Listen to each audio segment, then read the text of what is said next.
Bonjour à tous, je suis Louise du blog ilestécrit.com. Bienvenue dans ce nouvel épisode de notre rubrique Culture. Il est bon de savoir. Aujourd'hui, nous allons parler d'un empereur romain très connu car premier empereur romain chrétien. J'ai nommé Constantin. J'ai fait un vilain jeu de mots avec son prénom, mais vous comprendrez par la suite pourquoi j'ai osé le faire. Soyez sympa, je ne critique pas l'homme, il est mort et enterré. Je parle d'inconstance, non pas comme un jugement sur sa personne, mais comme un fait notable dans son histoire. Dans sa marche tantôt chrétienne, tantôt mi-chrétienne, tantôt païenne, mais bon, ce n'est que mon avis. Qui était Constantin ? Constantin était empereur romain au IVe siècle après Jésus-Christ. Avant son règne, la plupart des empereurs romains étaient ouvertement hostiles à l'évangile. Je rappelle que l'Empire romain était polythéiste, ce qui signifie qu'on y adorait plusieurs dieux. Et surtout, l'empereur était lui-même considéré comme un dieu. En fait, être chrétien n'aurait pas posé de problème si les adeptes de l'évangile avaient accepté de vénérer l'empereur au-dessus de Dieu. Mais nous savons que nous avons un seul et unique Dieu, et ce refus de reconnaître notre divinité a été la source des persécutions contre les chrétiens. Des empereurs tels que Néron ou Marc Aurèle ont beaucoup persécuté les suiveurs de Christ. Par contre, Constantin a publié l'édit de Milan en 313. Cet édit, donc dit de tolérance religieuse, donnait la liberté de culte à toutes les religions, ce qui était donc au bénéfice des chrétiens qui ne seraient plus vus comme une secte. Un gros ouf, donc, puisqu'ils pouvaient dès lors pratiquer librement leur foi. En fait, en 311 après Jésus, un empereur nommé Galère, donc 2 ans avant Constantin, avait fait publier un édit pour abolir la persécution contre les chrétiens, puisqu'elle était inefficace, selon lui. Donc il fallait laisser les chrétiens dans leur folie, entre guillemets, pour le bien de l'Empire. Cette persécution était un facteur de désordre dans l'Empire et de mésentente entre empereurs. Il y avait à cette époque une tétrarchie, donc 4 empereurs régnaient sur l'Empire.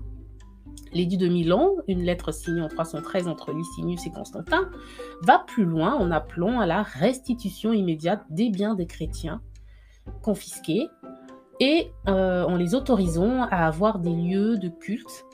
Et c'est bien plus tard, en 392, que la religion chrétienne deviendra la religion officielle de l'Empire romain grâce à un autre empereur appelé Théodose qui, contrairement à Constantin, interdira toutes les autres religions. Pourquoi parlons-nous de Constantin et pas de Théodose ? Eh bien déjà, vous voyez que c'est lui qui a contribué à l'essor du christianisme de l'Empire romain. Aussi, on entend souvent certains faits sur cet empereur qui aurait corrompu la Bible, qu'il serait devenu chrétien à des fins politiques et non pas par une réelle conversion. Alors, je n'ai pas pu passer de temps dans des bibliothèques à la recherche d'infos sur le personnage. Je n'ai pas mis de pied dans une bibliothèque depuis bien longtemps. Mais j'ai essayé de creuser un peu sur la toile diverses infos que je vais partager avec vous. Je pense avoir fait un tri assez sûr, mais comme d'habitude, je vous invite à vous pencher sur le sujet et à approfondir par vous-même, car il est bon de savoir. Et c'est parti pour notre petit voyage dans le temps.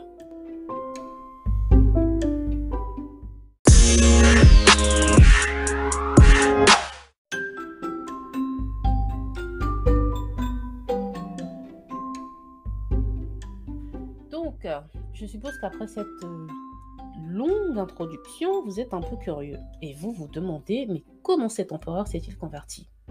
À vrai dire, il existe très peu de témoins de son histoire. Tous sont morts en fait. Donc, nous n'avons que l'histoire avec un grand H pour nous dire et médire sur le personnage. Bon, je me sens un peu seule avec ma blague, donc passons.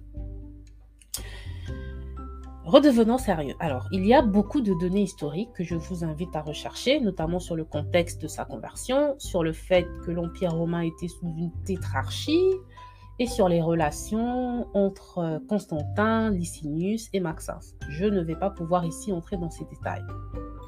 Alors, on raconte que Constantin se serait converti après avoir vu une croix dans le ciel avec toute son armée à la bataille du pont Milvius. Si les smartphones existaient à l'époque, on aurait eu des selfies pour appuyer tout cela.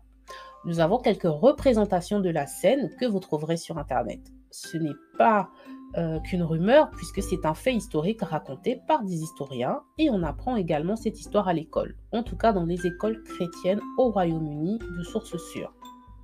Donc l'histoire avec un grand H évoque cet épisode dont le récit de sa conversion.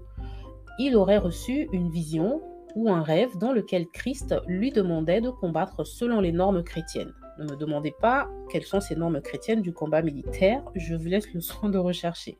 En tout cas, le Christ lui aurait dit que le signe de la croix lui donnerait la victoire.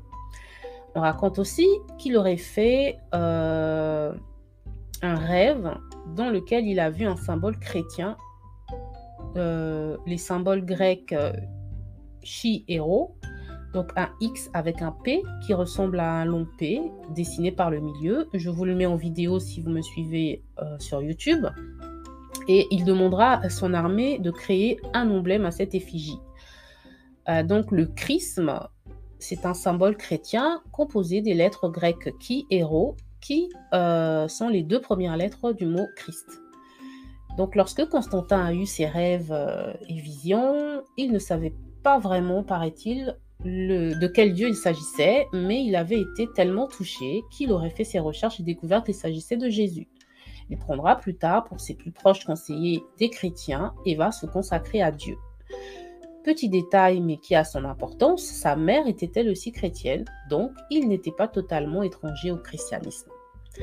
La conversion de Constantin est remise en cause parce que, même s'il favorisait les chrétiens, il autorisait d'autres cultes. Et surtout, certaines de ses actions étaient plutôt païennes, on va dire, entre guillemets. Par exemple, il a créé une nouvelle ville portant son nom, Constantinople, et les chrétiens de l'époque disaient qu'il s'agissait d'une nouvelle ville chrétienne. Mais on pourrait plutôt y voir comme un signe d'un culte de la personnalité. Et dans cette ville, surtout Constantin, puisqu'il était pour la tolérance des religions, il y avait construit des temples païens. Ce n'était donc pas une ville exclusivement chrétienne. Il faut savoir aussi qu'à cause de son arrière-plan, il a pratiqué le culte du soleil avant de se convertir. Il a repris certains signes païens dans le christianisme, notamment dans le choix du 25 décembre et du dimanche, le jour du soleil, comme jour de culte, par exemple. Aujourd'hui, Constantin est reconnu comme le premier empereur romain à avoir adhéré au christianisme. Certains préfèrent parler d'adhésion plutôt que de conversion. Il a reçu le baptême sur son lit de mort à l'âge de 65 ans environ.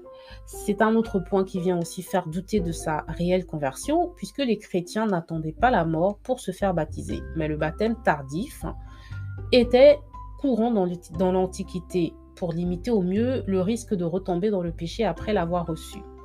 Le baptême des enfants tel que nous le connaissons dans la religion catholique, aujourd'hui, n'existait pas, il n'était pas pratiqué. Ce fait dénote aussi un effacement ou une dissolution de la pensée chrétienne telle que nous la connaissons dans les Actes des Apôtres, puisque nous savons que les chrétiens n'attendaient pas un âge avancé pour se faire baptiser. Et cela nous montre donc que dans l'Empire romain de Constantin, il y avait une méconnaissance criante de la doctrine de Jésus et simplement des bases du cheminement ou de la démarche du chrétien.